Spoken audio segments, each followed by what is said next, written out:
Cleopatra VII of Egypt. Dear listener, welcome to the first chapter of our historical bedtime tales, where the sands of time whisper stories of legendary figures. Tonight, let us journey to the sun-scorched lands of ancient Egypt, a place where the mighty Nile River carves through golden deserts, and the shadows of the pyramids stretch long and silent under the moon. Our story begins with a woman whose name echoes through the ages, Cleopatra VII, the last queen of Egypt. So settle in, close your eyes, and let the gentle breeze of history carry you back to a world of wonder and intrigue. Picture the land of Egypt in all its splendor. The Nile flows like a ribbon of life, its waters shimmering under the relentless sun. Along its banks, lush green fields sway in the wind, a stark contrast to the endless dunes beyond. In the distance, the pyramids rise like ancient sentinels, their stones worn by time, yet standing proud. The air hums with the chatter of bustling markets, merchants shouting over piles of spices, silks, and glittering jewels. Camels plod through the dust, their bells jingling softly, while the scent of incense drifts from grand temples. This is the Egypt of Cleopatra's time, a kingdom of beauty, power, and mystery. Now let us meet our heroine. Cleopatra VII was no ordinary ruler. Born in 69 BC, she was the daughter of Ptolemy XII, part of a Greek dynasty that had governed Egypt for nearly 3 centuries. But Cleopatra was more than just a name in a royal line. She was a force of nature. With eyes that sparkled like the stars over the desert, and a voice that could charm even the hardest of hearts, she possessed a brilliance that set her apart. She wasn't just beautiful, she was clever, speaking many languages, from Greek to Egyptian, and even the tongues of distant lands. Her mind was her greatest weapon, sharper than any sword, and she wielded it with grace and determination. Cleopatra's story begins in a time of turmoil. When she was just a young woman, her father died, leaving the throne to her and her younger brother, Ptolemy XIII. But in those days, power was a fragile thing, easily snatched away by greed or betrayal. The court was a nest of vipers, advisors plotting, siblings scheming. Cleopatra, barely 18, found herself thrust into a dangerous game. Her brother, guided by cunning advisors, sought to push her aside. But Cleopatra was not one to fade quietly into the shadows. She had a vision for Egypt, a land strong and united, not torn apart by petty rivalries. Imagine her standing on the balcony of her palace in Alexandria, the great city by the sea. The waves crash against the harbor, where the famous lighthouse, one of the 7 wonders of the world, casts its golden glow across the water. Below, the streets buzz with life. Scholars debating in the great library, traders unloading ships from Rome and beyond. Alexandria was the jewel of the Mediterranean, and Cleopatra knew its worth. She dreamed of protecting it, of making Egypt a power that could stand against any foe. But to do that, she needed allies, powerful ones. This is where our tale takes a thrilling turn. Far across the sea, in the grand city of Rome, a man named Julius Caesar ruled as a titan. He was a general, a statesman, a conqueror whose name struck fear and awe into every corner of the world. In 48 BC, Caesar arrived in Egypt, chasing his rival Pompey after a bitter civil war. Pompey had sought refuge in Egypt, but Ptolemy XIII's advisors, eager to win Caesar's favor, had him killed.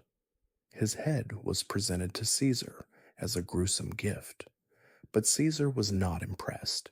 He was furious. He saw through the flattery and sensed the weakness of Egypt's divided rulers. Cleopatra saw her chance. She knew that Caesar could tip the scales in her favor, but meeting him was no simple task. Her brother's forces guarded the palace, and she was an exile in her own land. So what did she do? She hatched a plan so bold it still amazes us today. One night, under the cover of darkness, she slipped past her enemies. Legend says she had herself wrapped in a carpet, or perhaps a sack, and carried into Caesar's quarters by a loyal servant.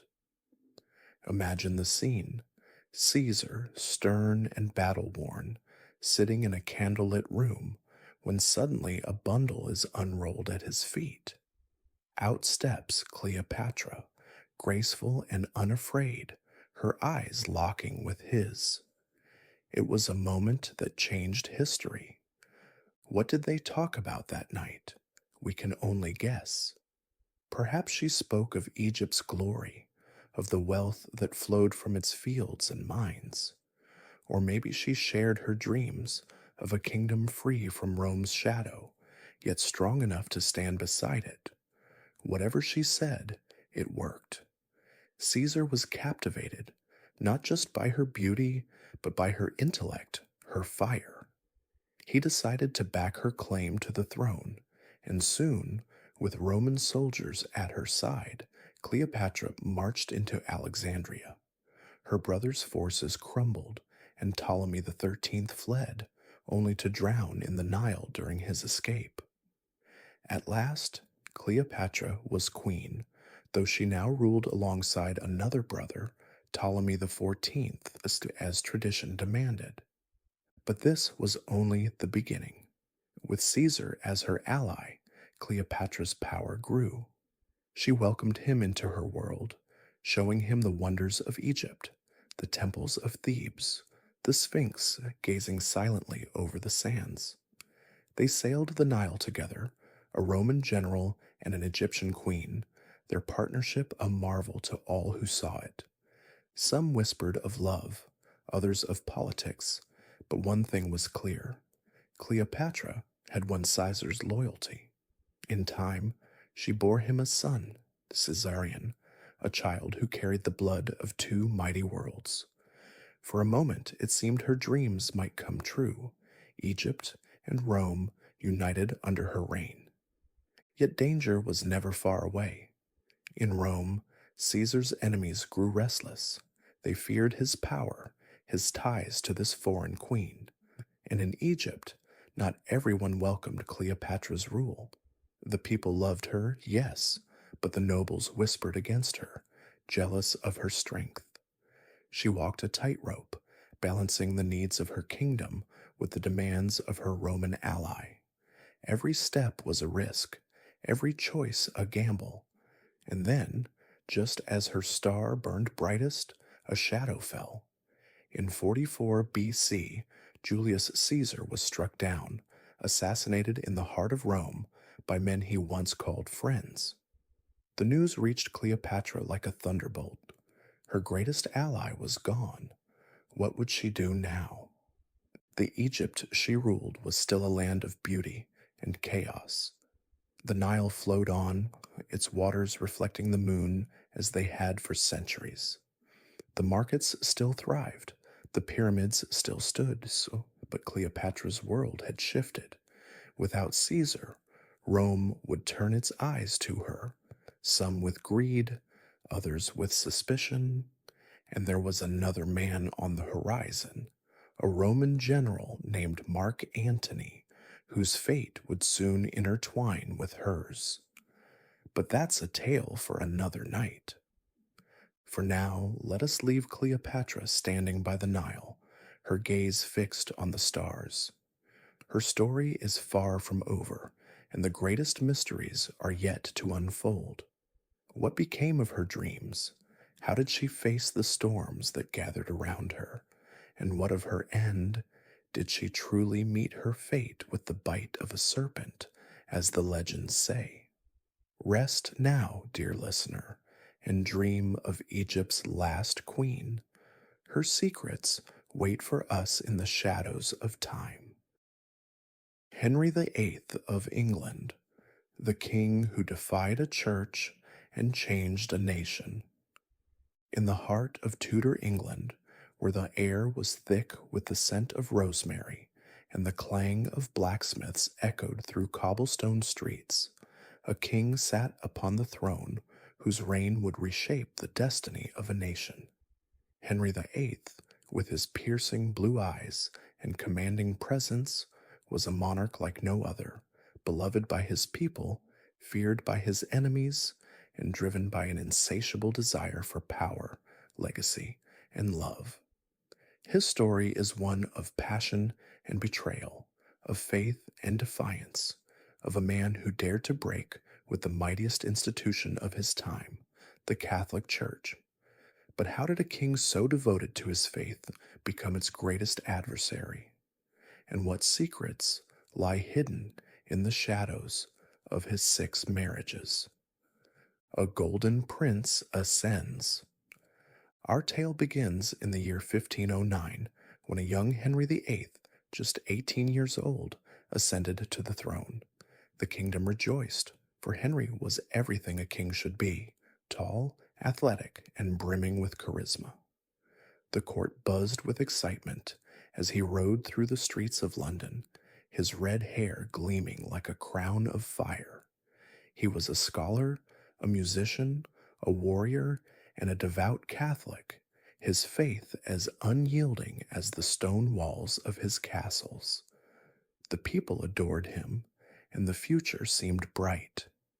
Henry's first act as king was to marry Catherine of Aragon, the widow of his late brother Arthur. It was a union of politics and promise, for Catherine was the daughter of Spain's powerful monarchs, Ferdinand and Isabella. Together, they were a golden couple, their court a dazzling spectacle of feasts, jousts, and masquerades. The halls of Hampton Court Palace echoed with laughter and music, the air fragrant with the scent of roasted venison and spiced wine. But beneath the glittering surface, a shadow loomed, a shadow that would grow darker with each passing year: the lack of a male heir, the quest for a son. Catherine was a devoted queen, but fate was unkind. She bore Henry 6 children, yet only one survived infancy, a daughter, Mary. The Tudor line, so precariously perched on the edge of extinction, needed a son to secure its future. Henry's heart ached for a male heir, his mind plagued by fears of civil war and dynastic collapse. He prayed fervently, his knees sore from hours spent in chapel, but still no son came. The years slipped by, and with them Henry's patience. It was then that a new figure entered the royal stage: Anne Boleyn, a lady in waiting with dark, captivating eyes and a wit as sharp as a blade.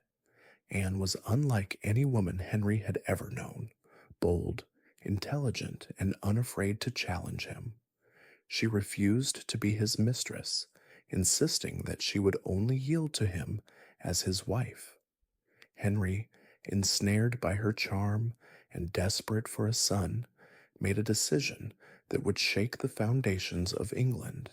He would seek an annulment from Catherine, claiming their marriage was cursed by God, a kingdom divided.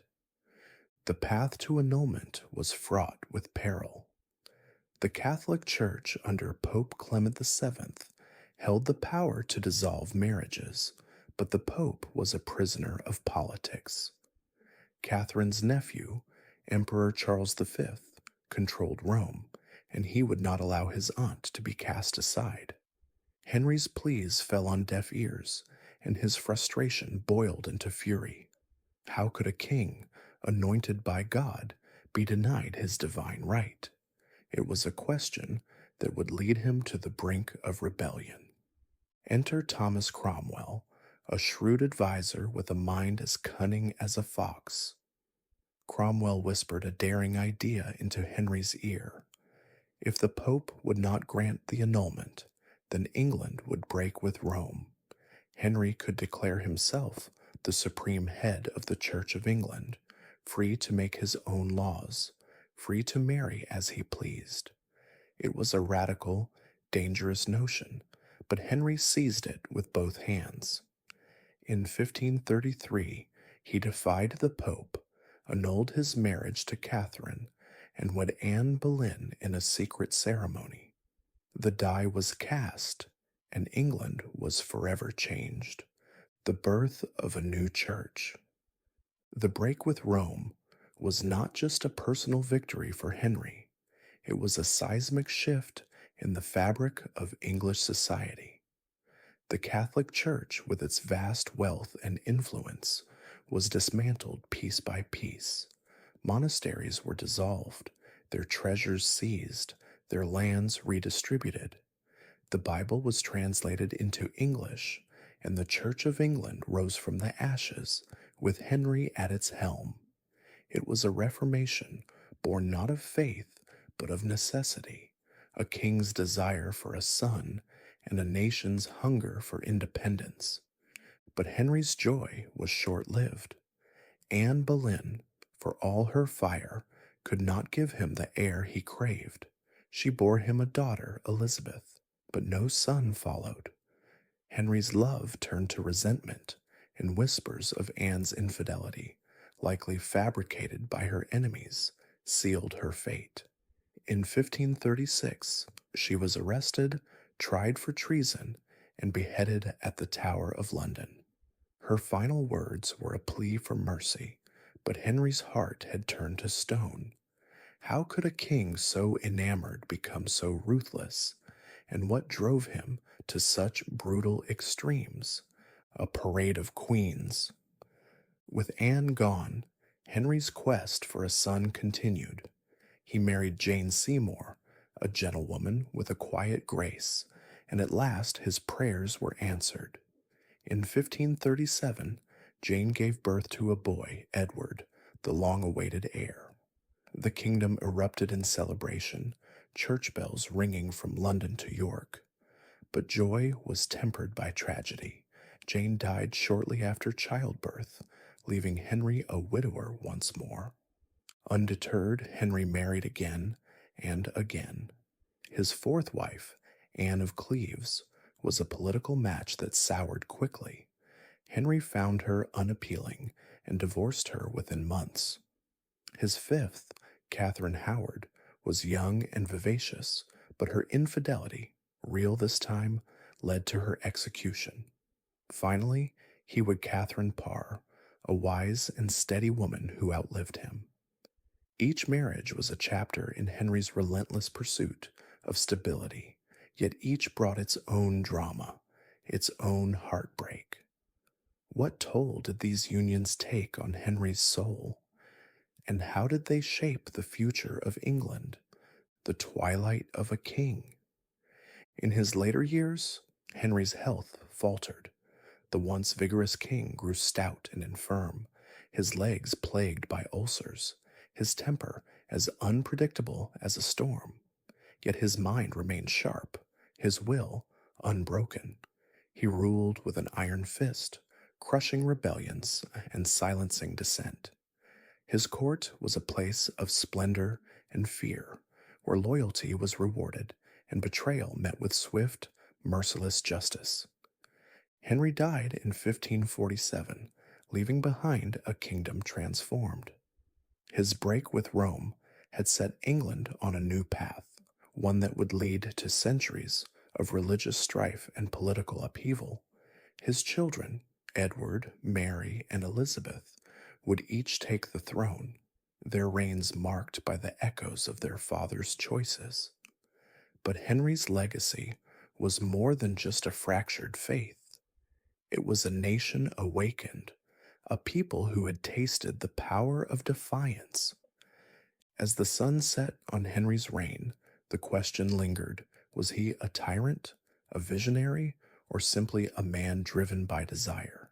His story is a tapestry of light and shadow, a reminder that even kings are mortal, their dreams as fleeting as the tides, and yet, in the quiet of the night, one cannot help but wonder, what if Henry had never broken with Rome? What if his quest for a son had ended differently? The answers, like the man himself, are lost to time, leaving us with a tale as captivating as it is unresolved. Louis XIV of France, the Sun King who illuminated an era. Imagine a land where the sun rises over golden fields and sets behind grand palaces, where the air is filled with the scent of blooming gardens and the sound of courtly music. This is France in the 17th century, a kingdom on the cusp of greatness, guided by a monarch whose reign would become a beacon of absolute power and cultural splendor. His name was Louis XIV, the Sun King, a ruler whose influence would stretch far beyond the borders of his realm. But how did a young boy, born into a world of turmoil, grow to become one of history's most iconic kings? And what secrets lie hidden in the halls of Versailles, the palace that became the symbol of his reign? A childhood forged in chaos. Our story begins in 1638 in the royal chateau of Saint-Germain-en-Laye, where a miracle was born. Louis XIV, the long-awaited heir to the French throne, entered a world teetering on the edge of chaos. His father, Louis XIII, had ruled a kingdom fractured by noble rebellions and religious strife. When Louis XIII died just 5 years later, young Louis XIV ascended to the throne, but the real power lay in the hands of his mother, Anne of Austria, and her chief minister, Cardinal Mazarin. The boy king, with his cherubic face and curious eyes, was a symbol of hope, but also a pawn in a dangerous game. France was a tinderbox. The nobility, restless and ambitious, sought to claw back power from the crown.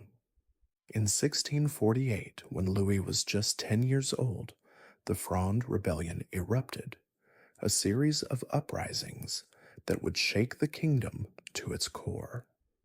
Imagine the young king huddled in the Louvre, hearing the distant roar of cannons and the shouts of angry mobs. These were the formative years of Louis XIV, a time when he learned that power was not given. It was taken and held with an iron grip.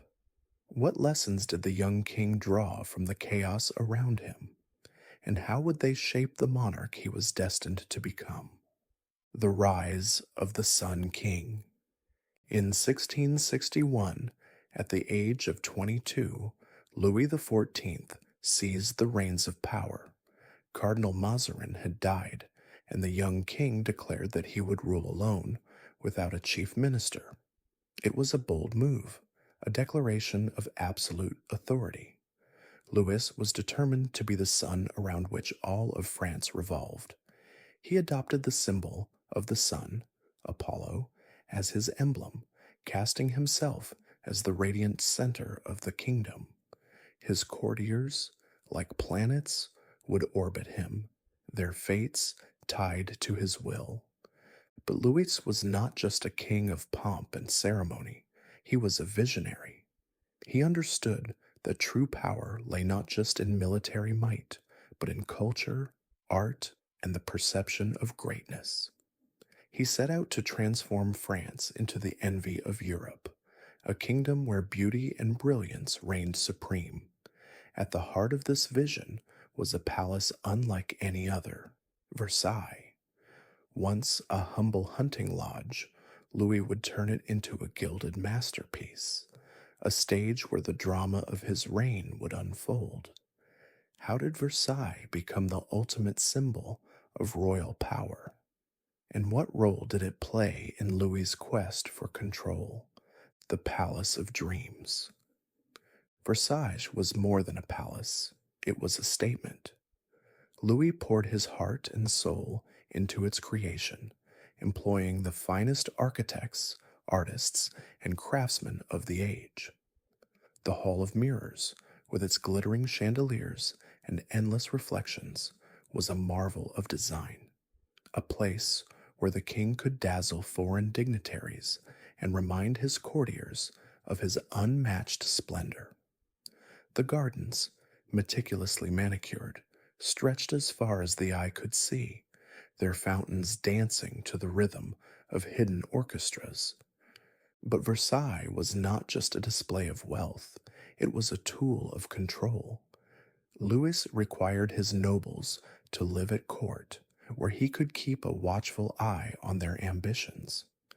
The daily rituals of court life, waking the king, dressing him, dining with him, became a ballet of etiquette, where favor was won or lost with a single glance.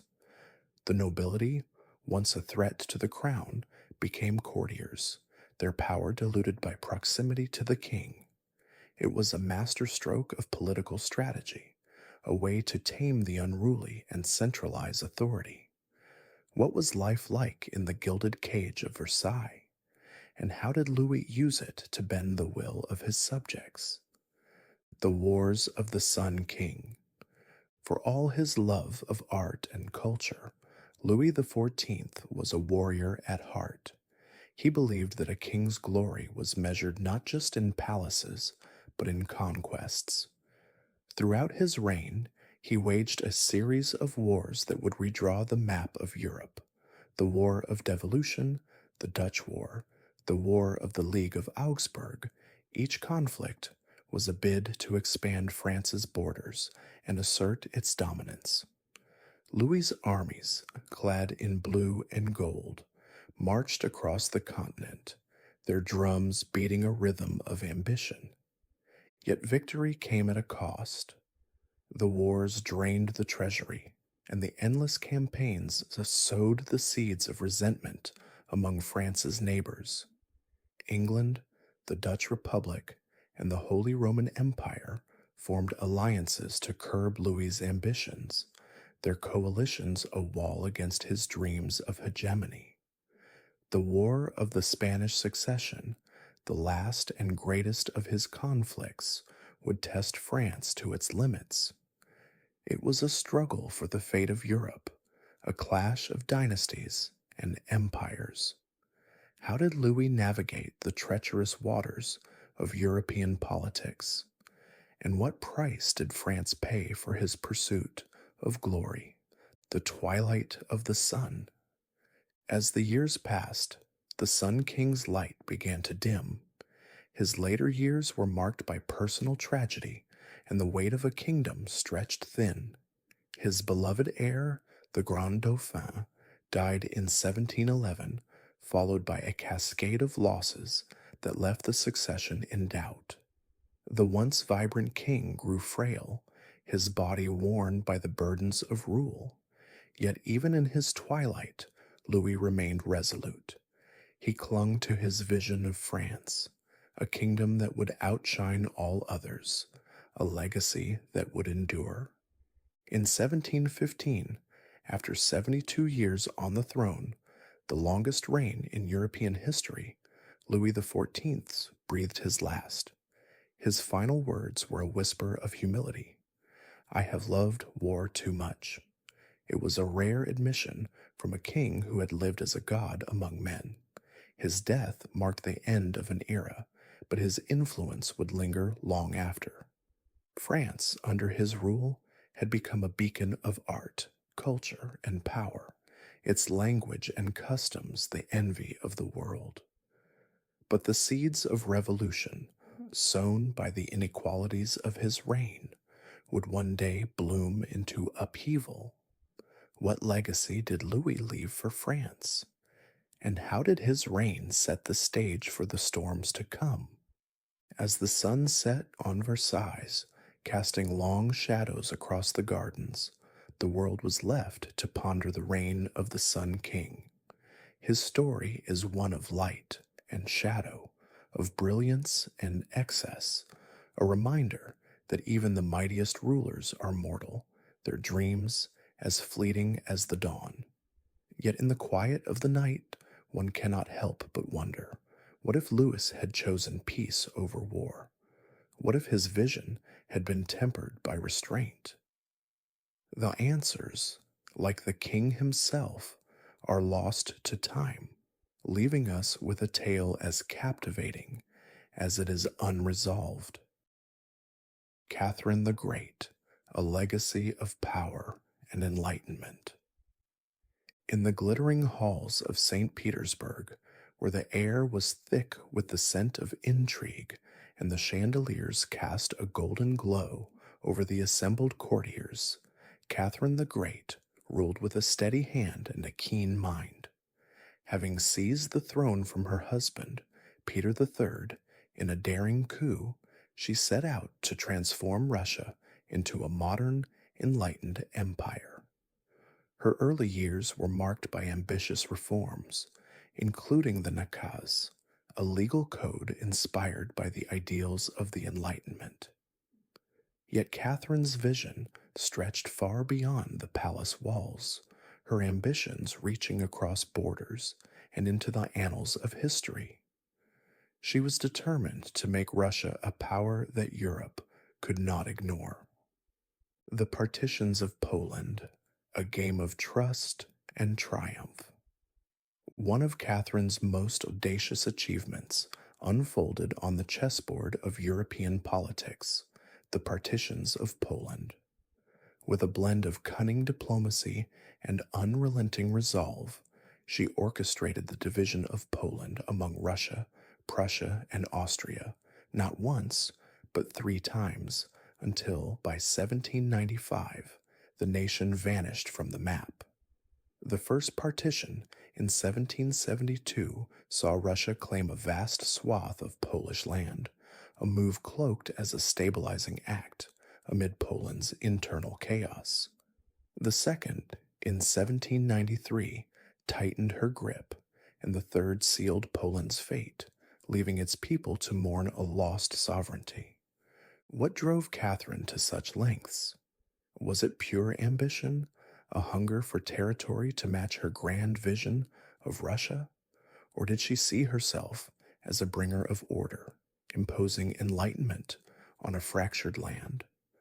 The Polish nobility, known as the Szlachta, fought bitterly to preserve their independence, but Catherine's alliances with Prussia and Austria proved unbreakable. For Russia, the gains were immense: new lands, new resources, and a solidified status as a dominant power. Yet beneath the triumph lay a question: at what cost had this victory come? The streets of Warsaw grew quiet, the once proud Commonwealth reduced to a memory. Catherine, gazing westward from her winter palace, knew her empire had grown, but so too had the shadows of resentment.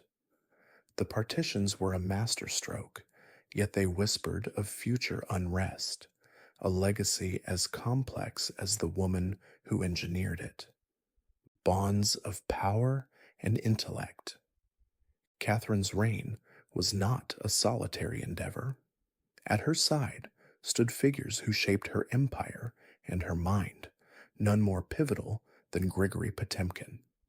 Lover, confidant, and military genius, Potemkin was the architect of her southern conquests, from the Crimea to the Black Sea. Their bond was a tapestry of passion and pragmatism, woven through letters that revealed a partnership as intellectual as it was personal. Potemkin's flair for the dramatic, some say he staged entire villages to impress his empress, earned him both admiration and skepticism. But his impact was undeniable. Cities rose, fleets sailed, and Russia's reach deepened under his command. Across the continent, another voice echoed in Catherine's world: Voltaire, the sharp-witted philosopher of the Enlightenment. Their correspondence was a meeting of minds, a dance of ideas about justice, governance, and progress. Voltaire dubbed her the Semiramis of the North, a nod to the legendary queen of antiquity, and praised her as a ruler who could blend autocracy with reason. I shall be an autocrat. That's my trade, Catherine once quipped, and the good Lord will forgive me. That's his.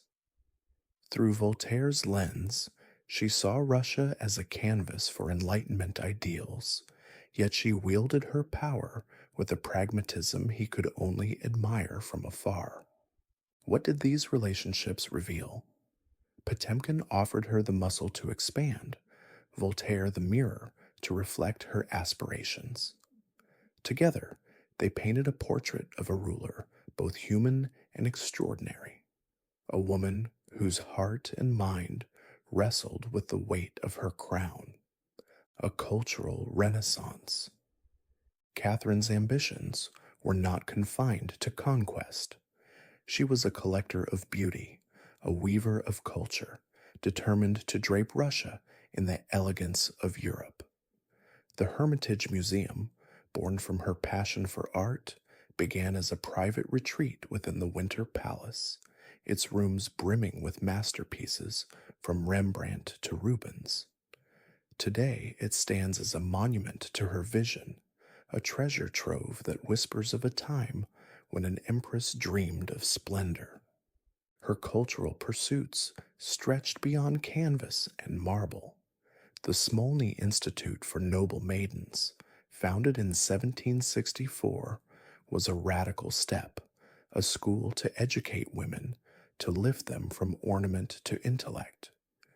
She invited poets, playwrights, and thinkers to her court, their words mingling with the clink of crystal at her lavish banquets. Her letters to Diderot and Grimm buzzed with ideas, debates about law and liberty that shaped her nakaz and her dreams of a modern state. Yet resistance simmered among the old guard, nobles who saw her reforms as a threat to their ancient privileges. Why did she pour such energy into this cultural awakening? Was it vanity, a desire to be seen as Europe's enlightened queen? Or did she truly believe that art and education could forge a stronger Russia? The answer, perhaps, lay in the gleam of her eye as she surveyed her hermitage, or in the quiet pride of a ruler who knew her legacy would outlast her reign, the weight of a crown. As the years waned, Catherine's empire stood as a colossus, its borders vast, its culture vibrant. Yet her legacy was a tapestry of light and shadow. The partitions had made Russia mighty, but they planted seeds of discord, resentments that would echo into the centuries. Her cultural triumphs dazzled, yet they shone brightest for the elite, while serfs toiled in the fields, their lives untouched by the glow of St. Petersburg. Catherine was no simple heroine. She was a paradox, a German princess turned Russian titan, a woman who loved horses as fiercely as she wielded power, who laughed with Voltaire and strategized with Potemkin. She has the soul of Brutus and the body of Cleopatra. Frederick the Great once mused, capturing her blend of resolve and allure.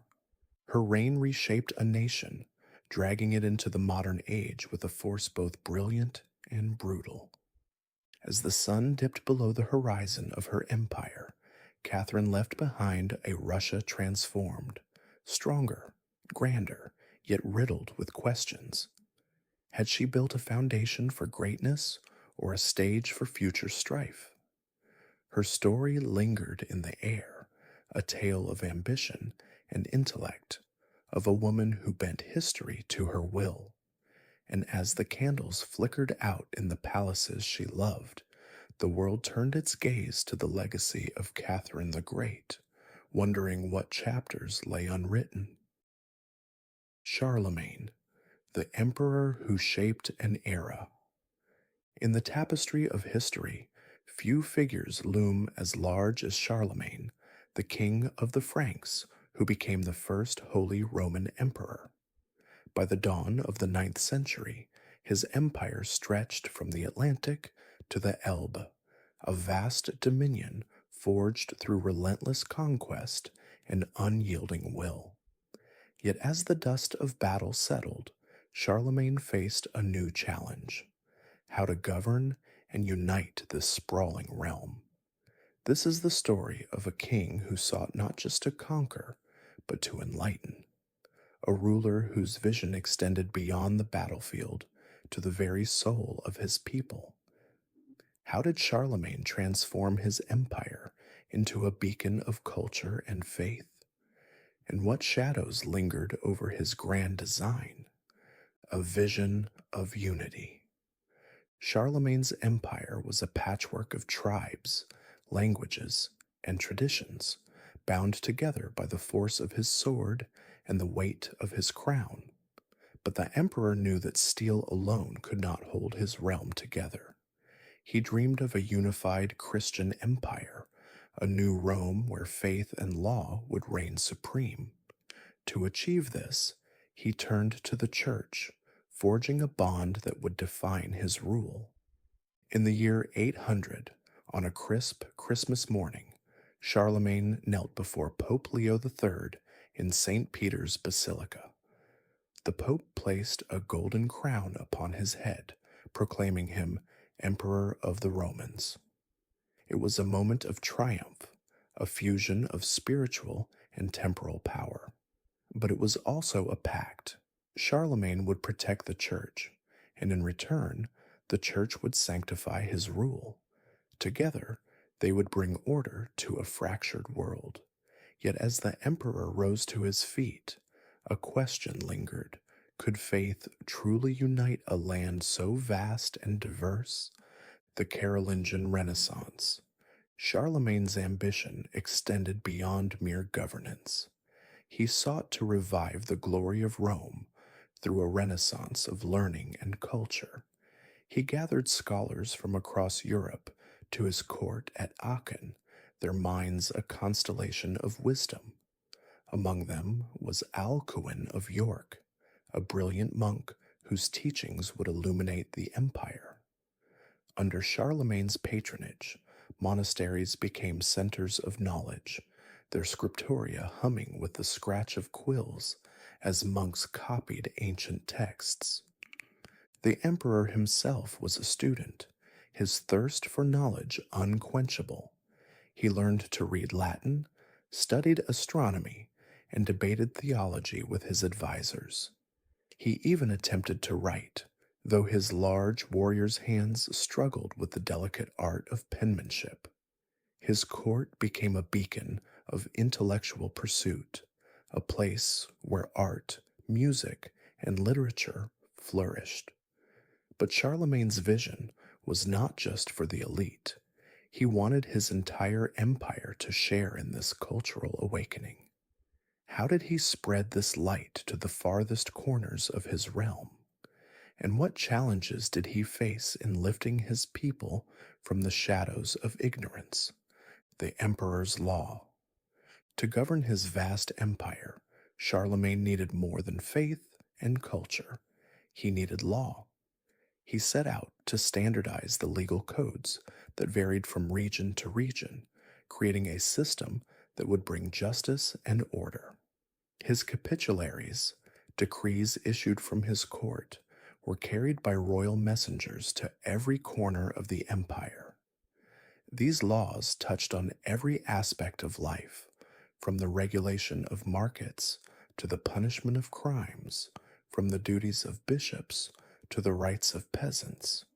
Charlemagne also appointed missi dominici, royal envoys who traveled the empire to enforce his will.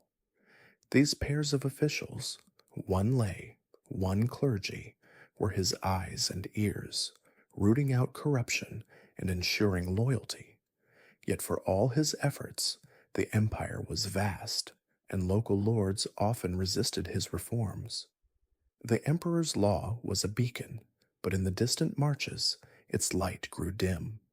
Could a single man, even one as mighty as Charlemagne, truly bind such a diverse realm with ink and parchment? The emperor's faith. Charlemagne's devotion to Christianity was the cornerstone of his rule. He saw himself as the defender of the faith, a warrior king who would spread the gospel to the farthest reaches of his empire. His campaigns against the Saxons were as much about conversion as conquest, their pagan groves burned and their people baptized at the point of a sword. It was a brutal faith, a Christianity forged in blood and fire. Yet Charlemagne also sought to nurture the church, endowing monasteries and commissioning grand cathedrals. He convened councils to debate doctrine, his voice a thunderclap in the halls of faith. His relationship with the Pope was a delicate dance. Charlemagne needed the church's blessing, but he would not bow to its authority. He was, after all, the emperor, anointed by God himself. How did this tension shape the future of Europe? And what legacy did Charlemagne leave for the church he both served and commanded? The twilight of a Titan. As the years wore on, Charlemagne's strength began to wane. His once mighty frame grew stooped, his beard white as snow. He had outlived many of his children, and the question of succession loomed large. In 813, he crowned his son Louis the Pious as co-emperor, hoping to secure the empire's future. But even as he did so, cracks were forming. Nobles whispered of rebellion, and the empire's edges frayed under the strain of distance and diversity. In January 814, Charlemagne breathed his last, his body laid to rest in the cathedral at Aachen. His empire, so painstakingly built, would not long survive him. Within a generation, it splintered into kingdoms that would become France, Germany, and Italy. Yet his legacy endured. He had planted the seeds of a new Europe, a continent bound by faith, law, and culture. His reign became a golden age, a beacon for kings and emperors who followed. But as the empire fragmented, one cannot help but wonder, what if Charlemagne had lived longer? Could he have held his realm together, or was its dissolution inevitable? As the sun set on Aachen, casting long shadows across the emperor's tomb, the world was left to ponder the legacy of Charlemagne. His story is one of vision and vigor, of faith and force, a reminder that even the greatest empires are built on the fragile foundation of human will. And yet, in the quiet of the night, one cannot help but dream of a world where his light never faded, where the empire he forged stood eternal. Queen Victoria of England. In the heart of 19th century Britain, where the air hummed with the promise of progress and the streets echoed with the clatter of horse-drawn carriages, a young woman ascended to the throne who would come to define an era. Her name was Victoria, and her reign would span over 6 decades, a time of transformation, triumph, and tragedy. This is the story of Queen Victoria, a monarch whose life was as complex as the empire she ruled, a woman who navigated the tides of change with grace, determination, and an unyielding sense of duty. But how did a sheltered princess become the symbol of an age? And what secrets lie hidden in the shadows of her long and storied reign? A princess in the shadows. Our tale begins in 1819 in the quiet halls of Kensington Palace, where a baby girl was born into a world of privilege and expectation. Alexandrina Victoria, the only child of Prince Edward, Duke of Kent, and Princess Victoria of Saxe-Coburg-Saalfeld, entered a life that was both gilded and guarded. Her father's death, when she was just 8 months old, left her under the watchful eye of her mother and Sir John Conroy, a man whose ambitions loomed large over her childhood. Together, they crafted the Kensington system, a strict regimen designed to mold Victoria into a pliable future queen, isolated from the court and the world beyond the palace walls. Imagine a young girl, her days filled with lessons in etiquette, history, and languages, her every move scrutinized, her every friendship vetted. The palace was her gilded cage, its corridors echoing with the whispers of courtiers and the distant laughter of children she could never join. Yet within these confines, Victoria's spirit remained unbroken. She was a curious child, her blue eyes wide with wonder, her mind sharp and inquisitive. She kept a diary, her words a window into a world she longed to explore.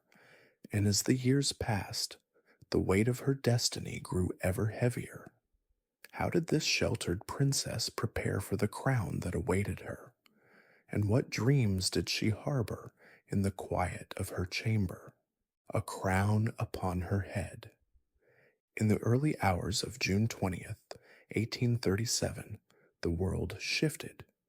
King William IV, the Victoria's uncle, breathed his last, and the mantle of monarchy fell upon her slender shoulders. At just 18 years old, Victoria was awakened with the news that she was now queen. The moment was solemn, yet electric. She knelt before the Archbishop of Canterbury and the Lord Chamberlain, her small hands clasped in resolve. "I will be good," she vowed, her voice steady, her heart racing with the promise of a new dawn.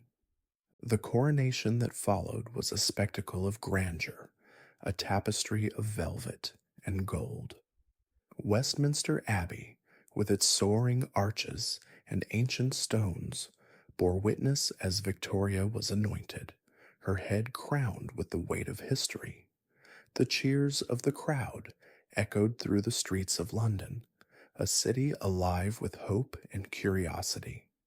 But the early days of her reign were not without challenge. The young queen faced a court rife with intrigue, advisers who doubted her youth, and a nation eager for stability after years of uncertainty. How did Victoria navigate these treacherous waters? And what role did her trusted advisers play in shaping her early rule?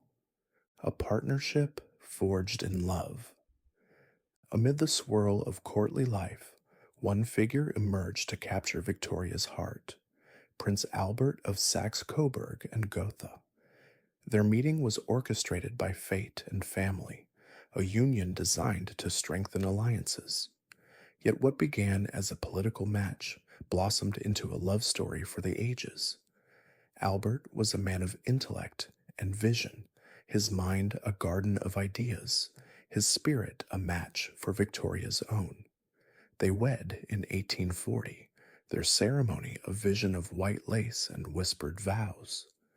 Together, they were a force unlike any other, a queen and her prince consort, partners in rule and in life. Albert's influence was profound. He championed the arts, science, and industry, his passion for progress a guiding light.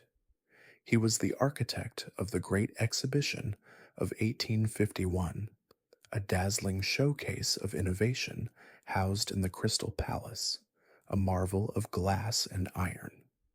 The exhibition was a triumph, a symbol of Britain's industrial might, and a testament to Albert's vision.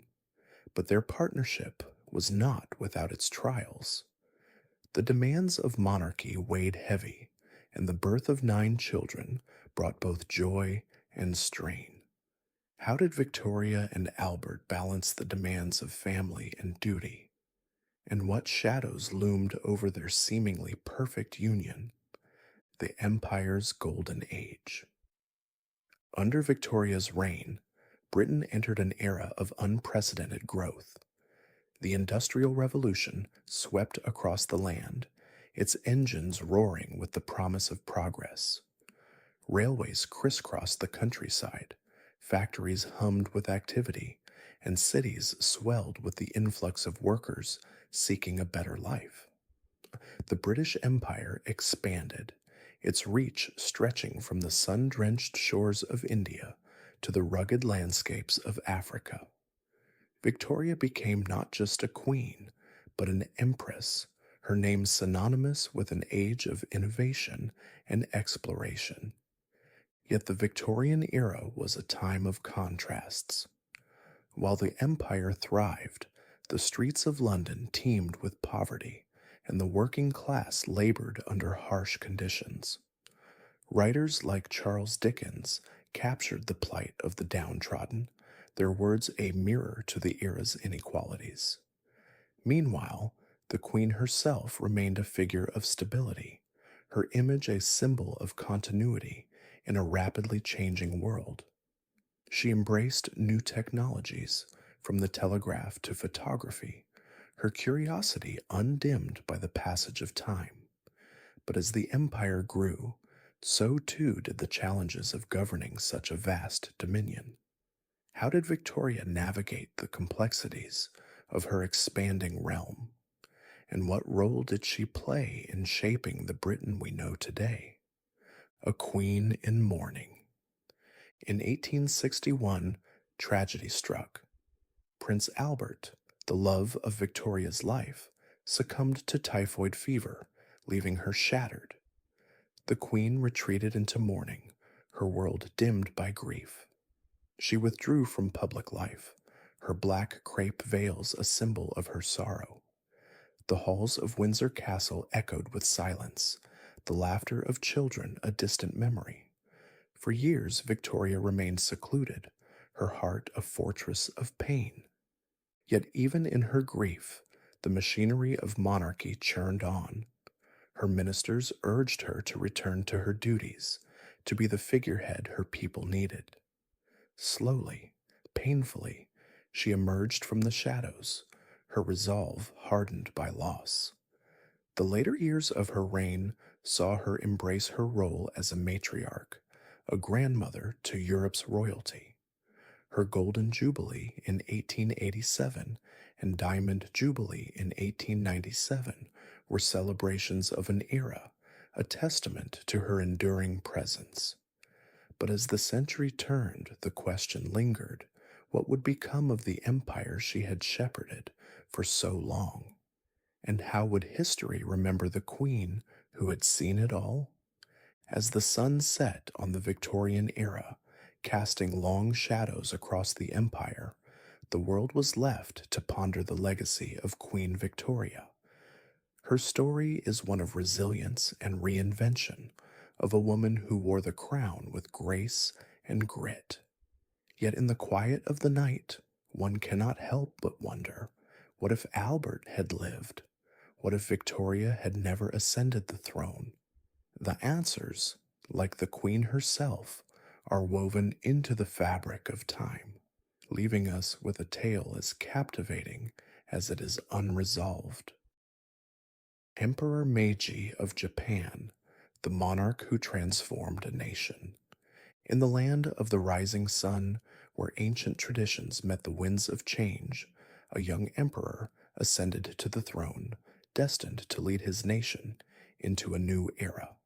His name was Mutsuhito, but history would remember him as Emperor Meiji, the ruler who would guide Japan from a secluded feudal society to a modern, industrialized power. This is the story of a monarch whose vision and leadership would forever alter the course of Japanese history, a tale of transformation, resilience, and the dawn of a new age. But how did a nation steeped in centuries of tradition embrace such sweeping change? And what role did Emperor Meiji play in this remarkable journey? A prince in a time of turmoil. Our story begins in 1852 in the imperial palace of Kyoto, where a prince was born into a world on the brink of upheaval. Mutsuhito, the son of Emperor Komei, entered a Japan that was isolated from the outside world, its doors closed to foreign influence under the Tokugawa shogunate. The samurai ruled the land, their swords a symbol of a rigid social order, while the emperor remained a figurehead, revered but powerless. Yet the winds of change were stirring. In 1853, Commodore Matthew Perry of the United States sailed into Tokyo Bay, his black ships a harbinger of a new era. The shogunate, faced with the threat of foreign might, signed treaties that opened Japan's ports to the west. This act, seen as a betrayal by many, ignited a firestorm of unrest. Samurai clans, long simmering with discontent, began to rally around the emperor, calling for the restoration of imperial rule. It was into this cauldron of conflict that young Mutsuhito would step, a prince destined to become a symbol of renewal. The Meiji Restoration, a new dawn. In 1867, at the tender age of 15, Mutsuhito ascended to the throne as Emperor Meiji, his name meaning enlightened rule. The following year, the Tokugawa shogunate fell, and the Meiji Restoration began, a revolution that would sweep away the old order and usher in a new age. The emperor, once a distant figure, was now the heart of the nation, his presence a rallying cry for change. Imagine the scene. The imperial court, long confined to Kyoto, moved to Edo, renamed Tokyo, the eastern capital. The samurai, their swords sheathed, watched as their world transformed. The feudal domains were abolished, replaced by prefectures under central control. The rigid class system crumbled, and a new constitution promised equality before the law. It was a time of dizzying change, a nation reborn under the gaze of its young emperor. But how did Emperor Meiji, still in his teens, navigate this turbulent tide?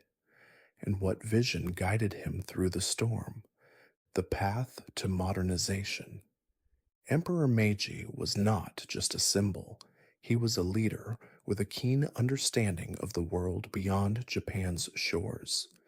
He knew that to survive in an age of empires, Japan must embrace the tools of the West, its technology, its industry, its military might.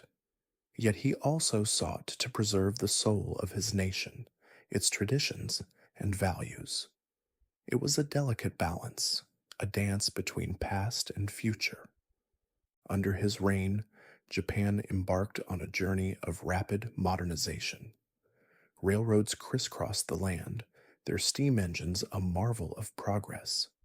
Factories sprang up, their chimneys puffing smoke into the sky, as textiles and steel became the lifeblood of the economy. The military, too, was reformed, its samurai warriors replaced by a conscript army trained in Western tactics. The emperor himself donned Western-style uniforms, a visual testament to the new era. But beneath the surface, the spirit of the samurai endured, their code of honor woven into the fabric of the new Japan, a nation on the world stage. As Japan modernized, its ambitions grew.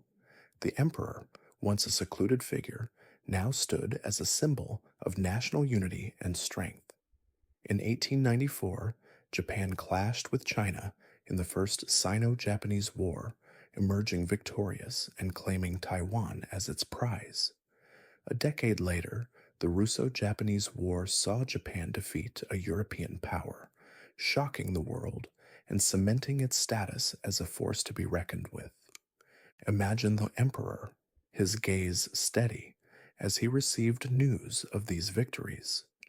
His nation, once dismissed as backward, now commanded respect. Yet with power came responsibility. The emperor sought to balance Japan's newfound strength with diplomacy, forging alliances and navigating the treacherous waters of international politics. How did he steer his nation through this delicate dance? And what legacy did he leave for the emperors who would follow? The twilight of an era. In 1912, After 45 years on the throne, Emperor Meiji passed away, his death marking the end of an era. The nation mourned, its people gathering in silent reverence as his funeral procession wound through the streets of Tokyo. The Meiji era had been a time of transformation, a bridge between the old and the new. Under his rule, Japan had become a modern state, its economy thriving, its military formidable, its culture a blend of East and West. Yet the emperor's legacy was not without its shadows. The rapid pace of change had left some behind, and the seeds of future conflicts were sown in the soil of ambition. As the sun set on the Meiji era, the world was left to ponder the path Japan would take next. Would it continue to rise, or would the weight of its own success lead to unforeseen challenges? The answers, like the emperor himself, are woven into the fabric of history, leaving us with a tale as captivating as it is complex. Ramses II of Egypt, the Battle of Kadesh. In the sun-scorched lands of the ancient Near East, where the Nile River flowed like a lifeline through the heart of Egypt, a pharaoh rose to power whose name would echo through the ages. Ramses II, known as Ramses the Great, was a ruler of unmatched ambition, a warrior king whose reign would be marked by both glory and strife. But among the many tales of his long and storied rule, one event stands out as a defining moment in his legacy: the Battle of Kadesh. It was here, in the shadow of a distant city, that Ramses II would face his greatest challenge, a battle that would test his mettle, his cunning, and his claim to greatness. How did this clash of empires unfold, and what secrets lie hidden in the sands of Kadesh, a world on the brink? To understand the Battle of Kadesh, we must first journey back to the 13th century BC, a time when the ancient world was a tapestry of powerful empires, each vying for dominance. Egypt, under the rule of the New Kingdom pharaohs, was a land of wealth and wonder, its temples towering over the desert, its armies feared across the region. To the north, the Hittite Empire, centered in what is now modern-day Turkey, was a rising power, its influence spreading like a shadow over the lands of Syria and Canaan. For decades, these two great empires had clashed over control of the strategic city of Kadesh, a fortress that guarded the gateway to the Levant. It was a prize worth fighting for, a linchpin that could tip the balance of power. Ramses II, newly crowned and eager to prove his worth, saw Kadesh as the key to securing Egypt's northern frontier. But the Hittites, led by their cunning king Muwatalli II, were not willing to relinquish their hold. The stage was set for a confrontation that would shake the ancient world: the march to war.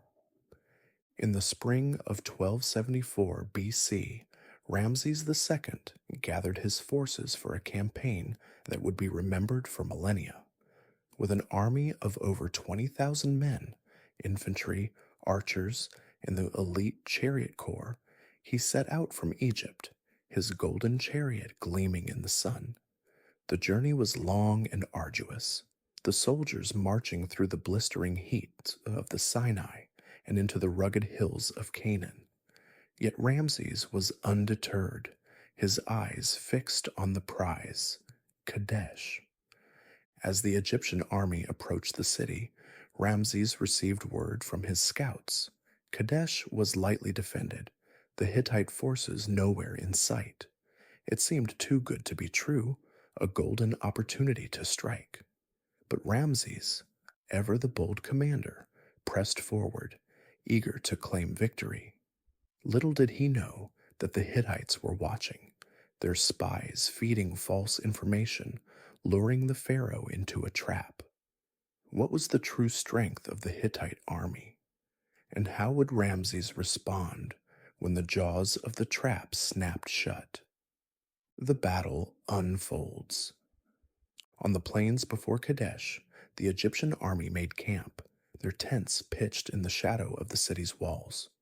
Ramses, confident of an easy victory, divided his forces into 4 divisions, each named after the gods Amun, Ra, Ptah, and Seth.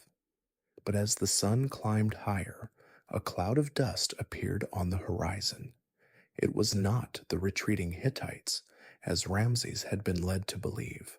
It was the full might of the Hittite army, their chariots thundering across the plain, their numbers overwhelming.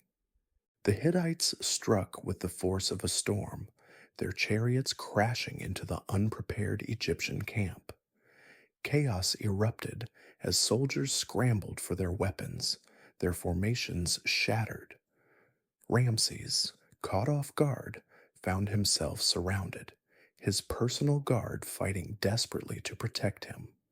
The battle was a maelstrom of dust and blood, the clash of bronze and the cries of the wounded filling the air. For a moment, it seemed that all was lost. But Ramses was not a king to surrender. With a rallying cry, he mounted his chariot and charged into the fray, his presence a beacon of hope for his beleaguered troops, a turn of fortune. As the battle raged, a stroke of fortune, or perhaps divine intervention, turned the tide. The Egyptian reinforcements, the divisions of Ptah and Seth, arrived on the battlefield, their arrival catching the Hittites off guard. The Hittite chariots, overextended and vulnerable, were driven back, their lines breaking under the renewed assault. Ramses, seizing the moment, led his forces in a counterattack, his chariot cutting through the enemy ranks like a scythe through wheat. The fighting was fierce, the outcome hanging in the balance. But as the sun dipped toward the horizon, the Hittites began to retreat, their forces spent. The Egyptians, though battered and bloodied, had held the field. It was not a decisive victory. Kadesh remained in Hittite hands, but it was enough to claim a triumph. Ramses, ever the master of propaganda, would later immortalize the battle in stone, his version of events carved into the walls of his temples. But what was the true cost of this near disaster? And how did it shape the future of Egypt and the Hittite Empire? A legacy etched in stone. The Battle of Kadesh was more than a clash of arms. It was a turning point in the ancient world. In the aftermath, Ramses II and Muwatalli II would sign one of the earliest known peace treaties, a pact that ended decades of conflict and established a fragile balance of power. The treaty, inscribed on silver tablets, was a testament to the pragmatism of both rulers, a recognition that neither could dominate the other. For Ramses, the battle became a cornerstone of his legacy. He portrayed it as a glorious victory, a testament to his divine favor and martial prowess. The walls of Karnak and Luxor bear witness to his version of events, their reliefs depicting the pharaoh as a god among men, his enemies cowering before him. Yet the truth was more nuanced, a near defeat salvaged by courage and luck. The battle also marked a shift in warfare, with the use of chariots and infantry tactics that would influence future conflicts. As the years passed, Ramses II would go on to reign for 66 years, his rule a golden age of prosperity and monumental building. The temples of Abu Simbel, with their colossal statues, stand as a testament to his grandeur, their stones whispering of a time when pharaohs walked the earth as living gods. But in the quiet of the night, one cannot help but wonder, what if the Hittites had triumphed at Kadesh? What if Ramses had faltered? The answers, like the sands of Egypt, are lost to time, leaving us with a tale as captivating as it is unresolved. Queen Elizabeth I of England, the Virgin Queen who defied a nation. In the shadowed halls of Tudor England, where the air was thick with the scent of intrigue and the whispers of courtiers echoed like ghosts, a young woman stood on the precipice of destiny. Her name was Elizabeth, the daughter of Henry VIII and Anne Boleyn, a princess born into a world of danger and betrayal. Her life had been a tapestry of peril, from the execution of her mother to the religious upheavals that tore the kingdom apart. Yet in 1558, at the age of 25, she ascended to the throne as Queen Elizabeth I, a monarch who would come to define an era. But how did a woman so marked by tragedy rise to become one of England's greatest rulers? And what secrets lie hidden in the early years of her reign? A princess forged in fire. Elizabeth's path to the throne was not paved with gold, but with the ashes of her family's turmoil. Her mother, Anne Boleyn, was beheaded when Elizabeth was just 2 years old, her name tarnished by accusations of treason and adultery. Her father, Henry VIII, was a king whose temper was as fierce as his ambition, his 6 marriages, a testament to his restless heart. Elizabeth grew up in the shadow of the court, her status shifting with the winds of her father's favor. She was a princess, yes, but one who learned early that survival required cunning, patience, and an unyielding will. Her education was her salvation. Tutored by the finest scholars, Elizabeth mastered languages: Latin, Greek, French, Italian, her mind a blade sharpened by knowledge. She was a student of history, philosophy, and theology, her intellect a shield against the dangers that surrounded her. But it was her half-sister Mary I's reign that tested her mettle. Mary, a devout Catholic, saw Elizabeth as a threat, a Protestant heir whose very existence challenged her rule. Imprisoned in the Tower of London, Elizabeth walked the same halls where her mother had met her end, her fate hanging by a thread. Yet she emerged unscathed, her composure unbroken, her resolve steeled. How did this young woman, so marked by peril, prepare for the crown that awaited her? And what lessons did she carry from the darkness into the light? A crown upon her head. On November 17th, 1558, the bells of London rang out in jubilation. Queen Mary I had died, and Elizabeth was now the sovereign of England. The kingdom she inherited was a fractured one, its people divided by faith, its coffers depleted by war. The air was thick with uncertainty, the court a nest of vipers, each lord and lady watching to see if this young queen would falter. But Elizabeth was no stranger to adversity. She stepped into her role with a quiet confidence, her first speech to her council a masterstroke of diplomacy. "I mean to direct all my actions by good advice and counsel," she declared, her voice steady, her gaze unwavering. The coronation that followed was a spectacle of hope and renewal. Westminster Abbey, with its ancient stones and soaring arches, bore witness as Elizabeth was anointed, her head crowned with the weight of history. The people cheered, their cries a chorus of relief after years of turmoil. Yet the challenges were immense. The religious schism between Catholics and Protestants threatened to tear the nation apart, and the question of marriage loomed large. Suitors from across Europe vied for her hand, their proposals a blend of politics and passion. But Elizabeth was not a prize to be won. She was a queen, and she would chart her own course. What path would she choose in the face of such pressure, and how would she navigate the treacherous waters of faith and power? The Virgin Queen's Gambit. Elizabeth's reign was a delicate dance, a balancing act of faith, politics, and personal conviction. The religious tensions that had plagued her predecessors were a fire that could consume her kingdom. With wisdom and pragmatism, she crafted the Elizabethan religious settlement, a compromise that sought to heal the wounds of division. The Church of England was re-established, its doctrine a blend of Protestant theology and Catholic ritual.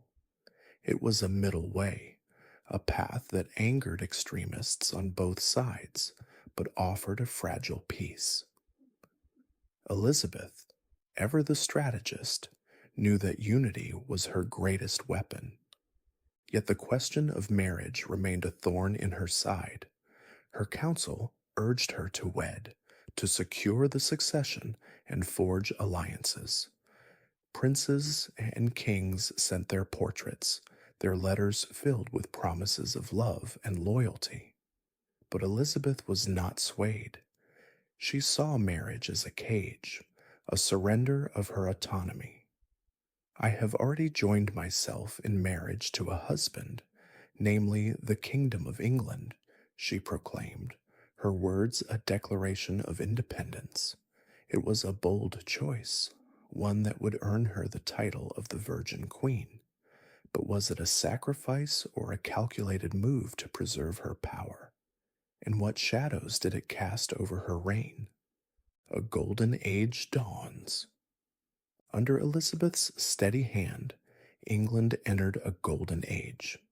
The arts flourished, the economy thrived, and the nation's spirit soared.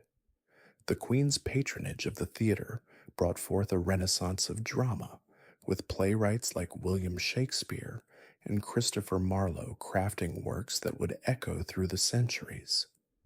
The Globe Theater, with its thatched roof and open stage, became a beacon of creativity, its plays a mirror to the human soul. But Elizabeth's reign was not without its trials. The threat of invasion loomed, as Spain, under the zealous King Philip II, sought to reclaim England for the Catholic faith. In 1588, the Spanish Armada sailed for English shores, its ships a forest of masts on the horizon. The fate of the nation hung in the balance, but Elizabeth was undaunted. She rode to Tilbury, her armor gleaming, her voice a clarion call to her troops. I know I have the body of a weak and feeble woman, she declared, but I have the heart and stomach of a king. Her words ignited a fire in the hearts of her people, and the Armada was defeated, its ships scattered by storm and English seamanship. It was a triumph that would define her reign, a moment when England stood tall against the might of empire. The twilight of a queen. As the years passed, Elizabeth's hair turned silver, her face lined with the weight of rule, yet her mind remained sharp, her will unbroken. She had outlived her rivals, her suitors, and many of her closest advisers. The question of succession loomed large, for she had no heir of her own. Whispers of rebellion stirred as factions plotted to place their chosen successor on the throne. But Elizabeth, ever the master of her fate, kept her counsel, her choice a secret until the end. In 1603, after 44 years on the throne, Elizabeth I breathed her last. Her death marked the end of the Tudor dynasty, but her legacy was etched into the soul of England. She had steered her nation through peril and prosperity, her reign a golden age of culture, exploration, and power. The Elizabethan era, as it came to be known, was a time when England found its voice, its identity forged in the crucible of her rule. Yet in the quiet of the night, one cannot help but wonder, what if Elizabeth had married? What if she had borne a child? The answers, like the Queen herself, are lost to time, leaving us with a tale as captivating as it is unresolved. King Solomon of Israel, the wise king who built a legacy. In the ancient lands of Israel, where the sun cast golden rays over the hills of Jerusalem, and the air was fragrant with the scent of cedar and myrrh, a king ruled whose name would become synonymous with wisdom. His name was Solomon, the son of David, a monarch whose reign would be marked by prosperity, splendor, and a wisdom that echoed through the ages. This is the story of King Solomon, a ruler whose life was a tapestry of triumphs and trials, a man who sought to build not just a kingdom, but a legacy. But how did a young prince, thrust into power, become one of history's most revered kings? And what secrets lie hidden in the shadows of his golden age? A prince anointed. Our tale begins in the twilight of King David's reign, a time when the kingdom of Israel stood at a crossroads. David, the warrior king, had united the tribes and forged a nation, but his final years were marred by strife and rebellion. As he lay on his deathbed, the question of succession loomed large. His son Adonijah, bold and ambitious, sought to claim the throne, but David's heart belonged to Solomon, the child of his beloved Bathsheba. In a moment of divine clarity, David summoned his advisors and proclaimed Solomon as his heir. The young prince, just 20 years old, was anointed with sacred oil, his head crowned with the weight of destiny. The people rejoiced, their cries a chorus of hope for a new era. But Solomon knew that the path ahead was fraught with peril. The kingdom was vast, its enemies watchful, and the shadow of his father's legacy loomed large. How would this young king, untested and untried, rise to the challenge? And what vision would guide him through the trials to come? The gift of wisdom. In the early days of his reign, Solomon faced a test that would define his rule. One night, as he slept in the quiet of his chamber, the Lord appeared to him in a dream. "Ask what I shall give you," the voice commanded. Solomon, humbled by the weight of his crown, replied with a plea for wisdom.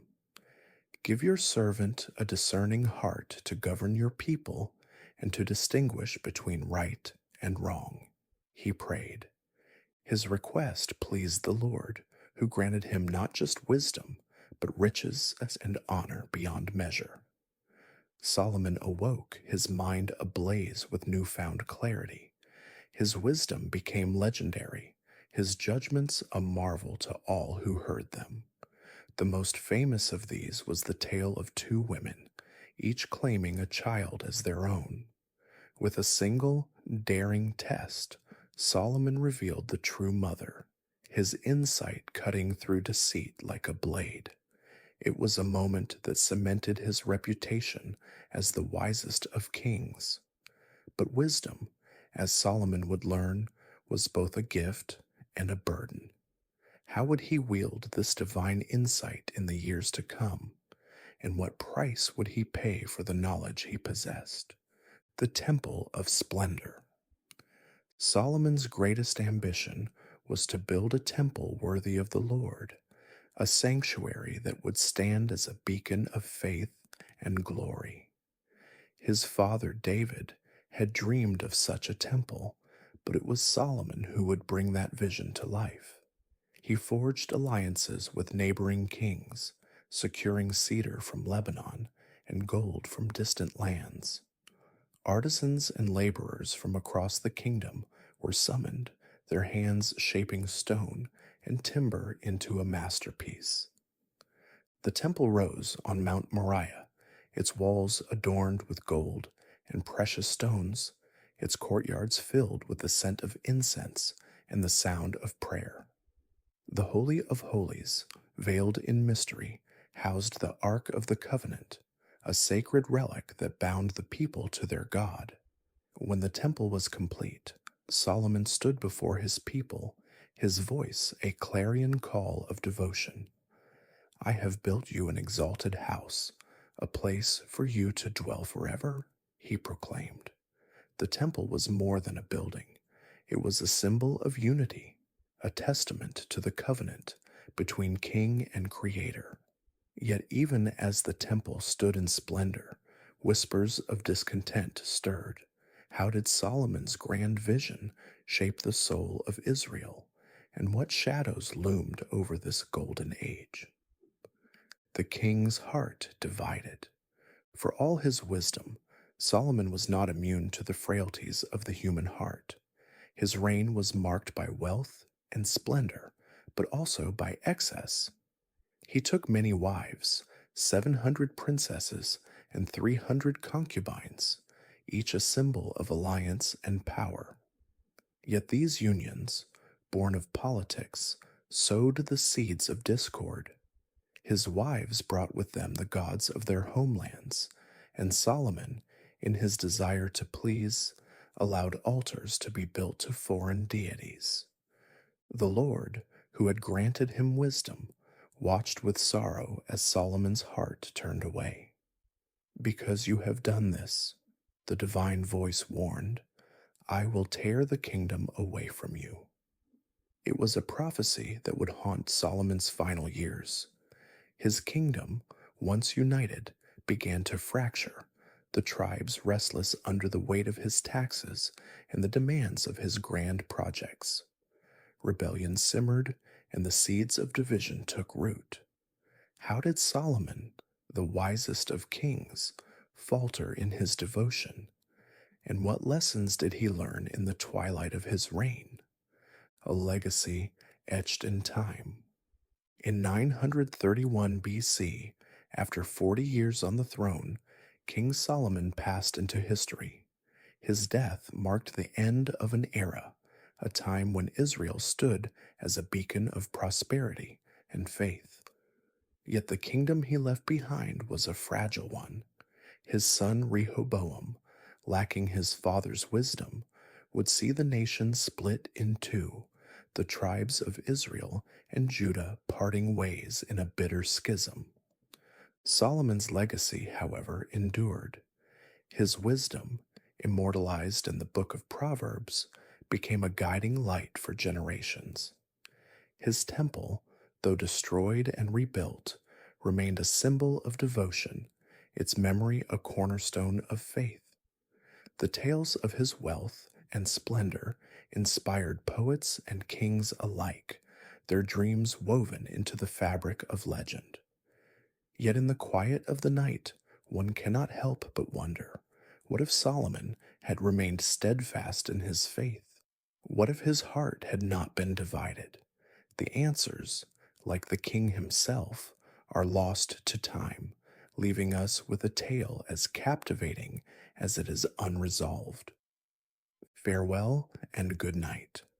And so, dear listener, we come to the end of our journey through the lives of history's greatest kings and queens.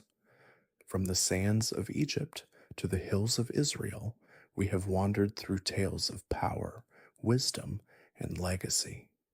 These stories, though distant in time, remind us that the echoes of the past still whisper to us today.